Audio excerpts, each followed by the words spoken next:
बिस्मिल्लाहिर्रहमानिर्रहीम। अस्सलाम वालेकुम स्टूडेंट्स। आज हम 2017 के सेकंड पेपर का सेक्शन बी डिस्कस कर रहे हैं। पिछली वीडियो में हमने 1 से 10 तक का क्वेश्चन डिटेल से डिस्कस कर लिए थे। Now we will start from question number 11। Write the mechanism for the condensation of ethyl alcohol molecules from diethyl ether.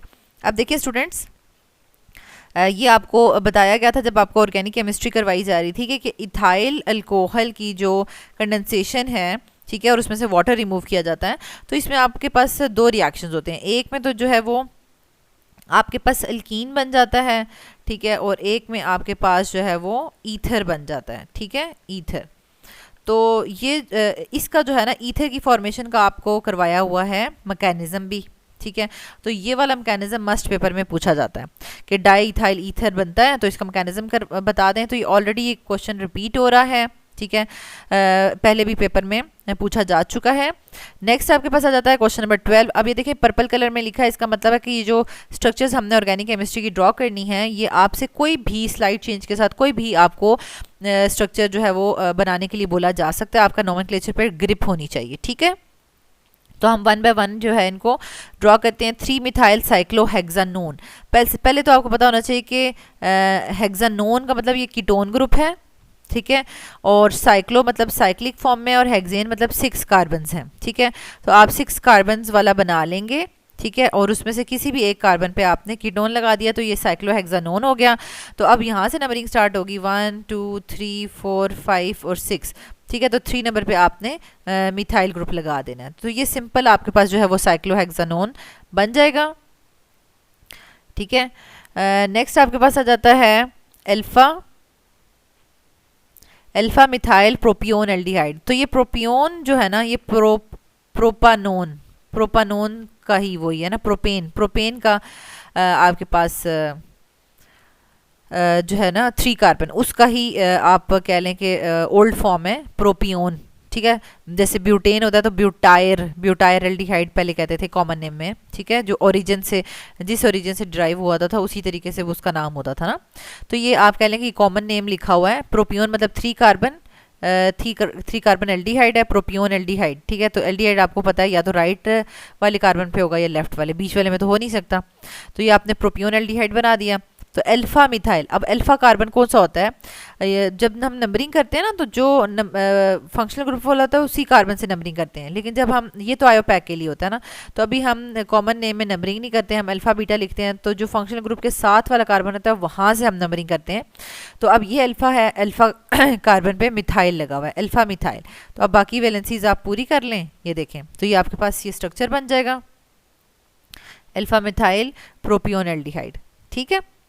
अच्छा, नेक्स्ट आपके पास आ जाता है एसीटोफिनोन। तो ये तो आपको बेंजीन का जो आपको 5 रिएक्शंस, बहुत इंपॉर्टेंट 5 रिएक्शंस करवाए हुए हैं, उसमें एसाइलेशन, फ्रेडल क्राफ्ट एसाइलेशन का जो रिएक्शन करवाया गया हुआ है ना, ठीक है, एसाइल ग्रुप ऐड होता है, ठीक है, एसाइल ग्रुप आप ऐड करते हैं। ये तो एसिटाइल मैंने लिख दिया है, लेकिन जनरली इसको हम RC डबल बॉन्ड O कहते हैं, ठीक है। तो जब आप ये ग्रुप बेंजीन में ऐड करते हैं एसिटाइल ग्रुप, ठीक है, तो ये एसीटोफिनोन बन जाता है, ठीक है, दिस इज एसीटोफिनोन। और अगर आपको इसी तरह से बेंजोफिनोन कहा जाए तो आपने बेंजीन के ग्रुप में जो है वो इस तरीके से बेंजाइल ग्रुप ऐड कर देना, तो ये बेंजोफिनोन हो जाएगा, ठीक है। तो ये देखें, ये एसीटोफिनोन ड्रॉ करना था, ये आपने सिंपल ड्रॉ कर दिया। नेक्स्ट आपके पास आ जाता है question number 13। Write a general method for the preparation of each of the following compounds acyl chloride and acid anhydride. सबसे पहले तो आपने लिखना है कि these are the derivatives of carboxylic acid, ठीक है। तो ये एसाइल क्लोराइड जो है वो इस तरीके से होता है, एसाइल क्लोराइड, ठीक है, ये इसका फार्मूला है। एंड एसिड एनहाइड्राइड का फार्मूला है RC डबल बॉन्ड O और RC double bond O R, ठीक है। ये R जो है वो डिफरेंट भी हो सकते हैं, सेम भी हो सकते हैं।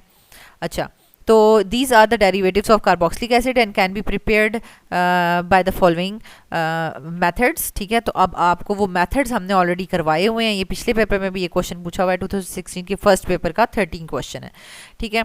तो ये कार्बोक्सिलिक एसिड डेरिवेटिव्स की प्रिपरेशन के रिएक्शंस हैं, तो आप उसमें उसका मेथड लिख सकते हैं।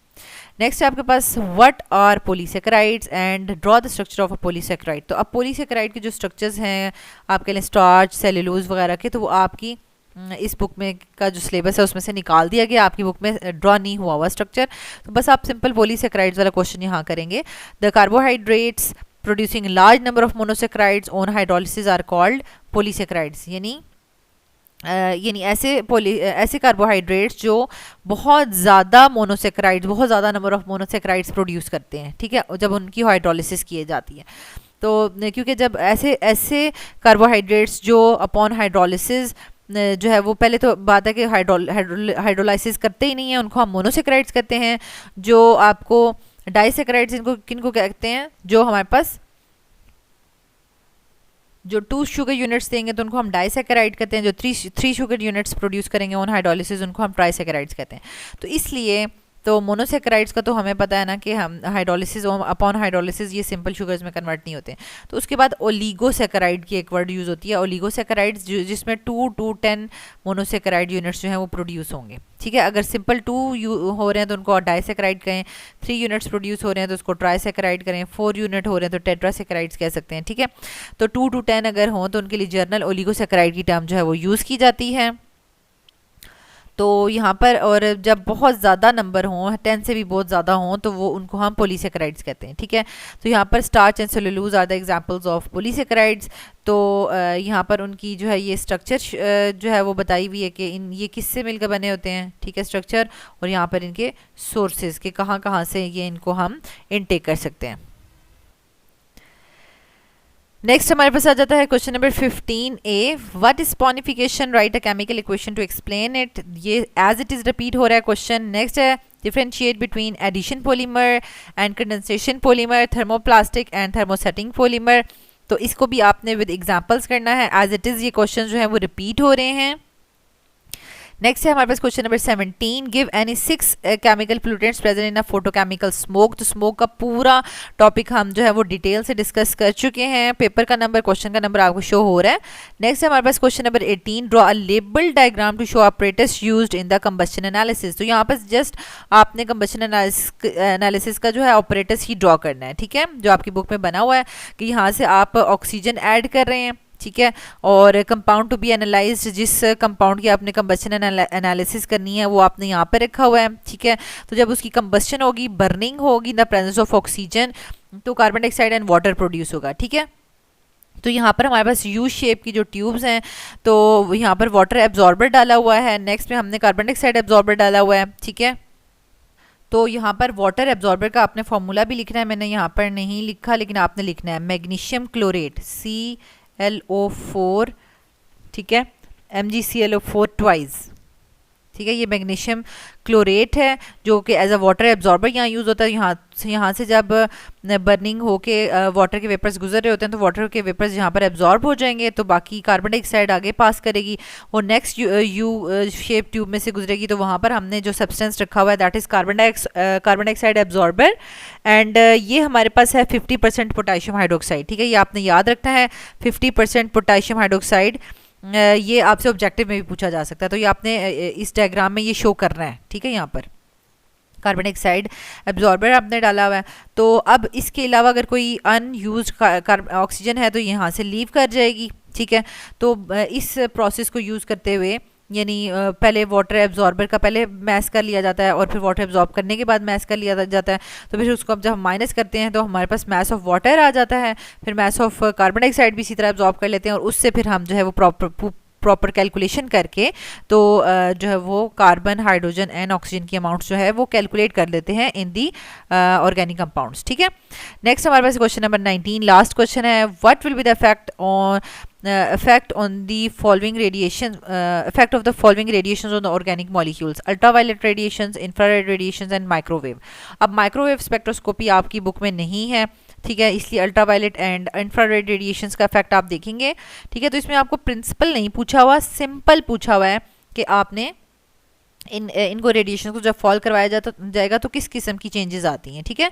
तो यहाँ पर आपने लिखना है कि व्हेन अल्ट्रावायलेट विजिबल रेडिएशंस, जिनकी वेवलेंथ होती है ranging from 200 to 800 nanometre, fall on organic compound, जब हम इनको ऑर्गेनिक कंपाउंड्स पे फॉल कराते हैं तो ये है मेन इलेक्ट्रॉनिक ट्रांजिशन अकर्स, ठीक है, विद इन द मॉलिक्यूल और आइन अब वो इलेक्ट्रॉनिक ट्रांजिशंस कहाँ से कहाँ आती हैं, from lower energy level to the higher energy level और वाइस वर्सा, ठीक है। लोअर एनर्जी लेवल से हायर एनर्जी लेवल या हाई से लो की तरफ ये ट्रांजिशंस होती हैं, ठीक है। और hence UV visible spectroscopy is also called electronic spectroscopy, क्योंकि हमें यहाँ पर इलेक्ट्रॉन्स जो हैं वो लोअर एनर्जी से हाई में या हाई से लोअर की तरफ जा रहे हैं, तो इलेक्ट्रॉन्स जो हैं वो ट्रांसफर हो रहे हैं, दैट्स वाई इसको हम इलेक्ट्रॉनिक स्पेक्ट्रोस्कोपी भी कहते हैं, ठीक है। अब इलेक्ट्रॉनिक स्पेक्ट्रोस्कोपी की आपको एप्लीकेशन भी पता होना चाहिए, इससे हम क्या जो है वो डिटर्मिन करते हैं। It determines the presence of unsaturation, ठीक है, यानी किसी भी मॉलिक्यूल या कंपाउंड में डबल बॉन्ड की प्रेजेंट है या नहीं, वो हम पता करते हैं। And the extent of conjugation in a molecule, और कॉन्जुगेशन का मतलब होता है कि ये जो पाई बॉन्ड्स हैं ये अल्टरनेट पोजीशंस पर अगर प्रेजेंट हो तो हम कहते हैं कि यहाँ पर कॉन्जुगेशन एग्जिस्ट कर रही है, ठीक है। कॉन्जुगेशन, तो ये कितनी कॉन्जुगेशन है, जैसे कि इस मॉलिक्यूल में 3 डबल पाई बॉन्ड्स जो हैं वो अल्टरनेट पोजीशंस पर हैं, और किसी और मॉलिक्यूल्स में जो है वो अगर 2 जो डबल बॉन्ड्स हैं वो कॉन्जुगेशन में हैं, तो इसका मतलब है कि फर्स्ट वाले में जो है वो कॉन्जुगेशन ज़्यादा एक्सटेंड हुई हुई है as compare to second molecule के, ठीक है। तो एक्सटेंट ऑफ कॉन्जुगेशन भी फाइंड आउट होती है और अनसैचुरेशन भी, ठीक है। तो उसके बाद ये आपने इलेक्ट्रॉनिक ट्रांजिशंस की जो डायग्राम है ये भी शो करनी है कि हमारे पास N2 पाई स्टार और N2 सिग्मा स्टार ये ट्रांजिशंस होती हैं, या पाई टू पाई स्टार या सिग्मा टू सिग्मा स्टार ये ट्रांजिशंस जो हैं वो होती हैं, ठीक है। अच्छा, नेक्स्ट हमारे पास आईआर रेडिएशंस अगर फॉल करेंगी व्हेन द इंफ्रारेड रेडिएशंस जिनकी वेवलेंथ होती है from 2.5 micrometre to 16 micrometre fall on an organic compound, तो यहाँ पर क्या होता है, वाइब्रेशनल मोशंस अगर होती हैं, उसमें इलेक्ट्रॉनिक ट्रांजिशंस हो रही थी यूवी विजिबल वाले में, और यहाँ पर वाइब्रेशनल मोशंस हो रही होती हैं with in the molecule, hence IR spectroscopy is also called vibrational spectroscopy. और इसमें कितनी टाइप्स की वाइब्रेशंस होती हैं, stretching vibrations and bending vibrations. Stretching vibrations में जैसे क्या होता है कि ये हमारे पास अगर वाटर मॉलिक्यूल है तो अब इसमें स्ट्रेच हो रहा है तो बॉन्ड लेंथ चेंज हो रही होती है, जैसे कि अगर पहले ये स्ट्रेच हो जाएगा और ये शॉर्टर हो जाएगा, ठीक है, फिर दोबारा से ये वाला शॉर्ट हो जाएगा और ये लॉन्ग हो जाएगा, ठीक है। इस तरह से ये नॉर्मल उनकी लेंथ है, पहले ये यूँ स्ट्रेच कर जाएगा, ये कंप्रेस कर जाएगा, फिर ये कंप्रेस कर जाएगा, ये स्ट्रेच कर जाएगा, तो यहाँ पे बॉन्ड लेंथ चेंज हो रही होती है, जो एंगल है वो चेंज नहीं हो रहा होता। और अगर बेंडिंग वाइब्रेशंस हों, ठीक है, बेंडिंग वाइब्रेशंस में, ठीक है, तो बेंडिंग वाइब्रेशंस में तो ये दोनों करीब करीब आ जाएंगे, ठीक है, इस तरह से, तो इनमें एंगल चेंज हो जाता है, या फिर ये जो है वो दूर दूर चले जाएंगे, ठीक है, तो इसमें भी इनका एंगल जो है वो चेंज हो जाता है ऐसे करके, ठीक है। तो ये 2 तरह की इनकी वाइब्रेशंस होती हैं। तो नेक्स्ट हमारे पास आ जाता है इनकी applications. It is use to identify the bonds, यानी किस किस्म के बॉन्ड्स प्रेजेंट हैं, मतलब कार्बन हाइड्रोजन बॉन्ड्स प्रेजेंट हैं, या कार्बन ऑक्सीजन बॉन्ड प्रेजेंट है, carbon oxygen double bond present है, या कार्बन नाइट्रोजन बॉन्ड प्रेजेंट है, या OH बॉन्ड प्रेजेंट है, किस किस्म के बॉन्ड्स प्रेजेंट हैं। आइडेंटिफाई द बॉन्ड्स को आइडेंटिफाई करती है आईआर स्पेक्ट्रोस्कोपी, ठीक है। और the functional group in an organic molecule, और अगर उसमें फंक्शनल ग्रुप कौन सा है, ठीक है, यानी अगर OH बॉन्ड की पीक अगर हमें नज़र आ रही है तो इसका मतलब है कि हम कहेंगे कि इसमें कौन सा फंक्शनल ग्रुप है, इसमें हमारे पास अल्कोहल फंक्शनल ग्रुप हो जाएगा, ठीक है। और अगर CO की पीक है लेकिन OH की पीक एब्सेंट है तो इसका मतलब है कि हम कहेंगे कि इसमें जो है ना CO की पीक है, तो इसका मतलब है कि अगर दोबारा से CO है तो ये आपके पास ईथर पॉसिबल है, ईथर का फंक्शनल ग्रुप इसमें एग्जिस्ट कर रहा है, ठीक है। तो इस तरीके से ये हम इसको करते हैं। तो स्टूडेंट्स यहाँ तक हमने 2017 के सेकंड पेपर का सेक्शन बी डिटेल से डिस्कस कर लिया है। बहुत से क्वेश्चन जो हैं वो रिपीट हो रहे थे एज इट इज़, और कुछ जो है वो स्लाइड चेंज के साथ भी आते हैं नॉमेनक्लेचर वगैरह के, ठीक है, और कोऑर्डिनेशन कंपाउंड्स के नॉमेनक्लेचर वगैरह के, तो उसको भी आपने बहुत अच्छे से प्रिपेयर करना है। अल्लाह ताला आपको बहुत आसानियाँ अता फरमाए और आसानियाँ तकसीम करने का शर्फ अता फरमाए, आमीन।